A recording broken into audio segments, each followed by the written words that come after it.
ada satu kata kunci yang jika orang memiliki ini, insya Allah bisa jadi obat dari penyakit iri. Hasan bin Ali radhiyallahu anhu pernah mengatakan, siapa yang pasrah terhadap pilihan terbaik yang Allah berikan kepadanya, maka dia tidak akan berangan-angan untuk mendapatkan apa yang dimiliki oleh orang lain. Dan itulah sifat qanaah. Apa yang dimiliki dia anggap itulah anugerah terbaik yang Allah berikan kepadanya, disyukuri dengan maksimal. Sampai Imam Asy-Syafi'i rahimahullah nanti ngendika, kalau kamu punya hati yang qanaah, maka kamu dan raja dunia sama saja.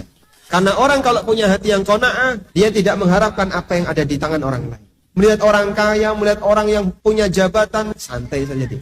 Karena dia punya sifat qanaah. Dan pahami masing-masing orang punya masalah. Anda ketika melihat ada orang lain yang kehidupannya lebih sukses, lebih berhasil, pahami dia punya masalah. Mungkin masalahnya lebih berat dibandingkan masalah saya.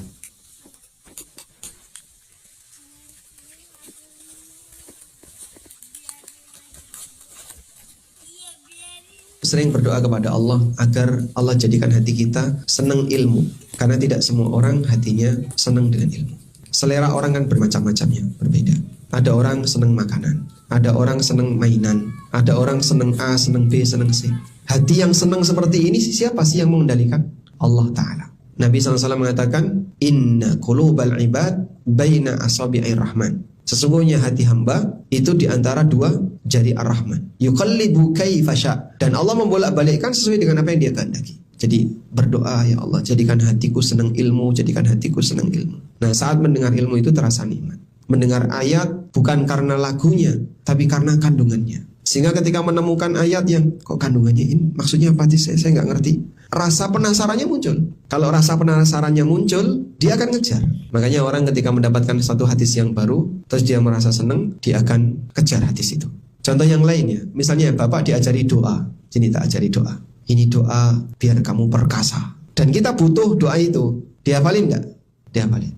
Merasa butuh, sehingga menghargai, nanti akan jadi senang untuk membaca ilmu baik Al-Quran maupun hadis Nabi Sallallahu Alaihi Wasallam.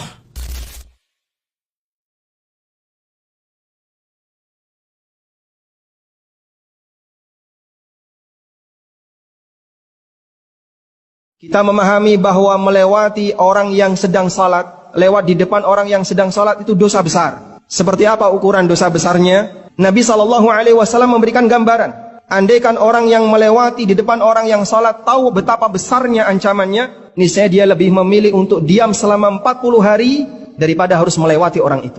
Karena saking besarnya ancaman itu dan saking menakutkannya ancaman itu. Jangankan 40 hari.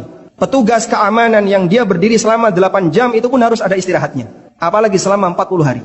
Karena itulah ketika Anda selesai salat wajib lalu mau meninggalkan jamaah, mau meninggalkan masjid, maka perhatikan jangan sampai melewati orang yang sedang salat dan lewati saja orang yang sedang dzikir. Karena melewati orang yang sedang duduk dzikir, orang yang sedang membaca Quran diperbolehkan dengan ijma' kaum muslimin. Tapi melewati orang yang sedang salat apapun posisinya, baik dia berdiri, dia rukuk, dia i'tidal, apalagi ketika sujud, hukumnya haram berdasarkan sabda Nabi sallallahu alaihi wasallam.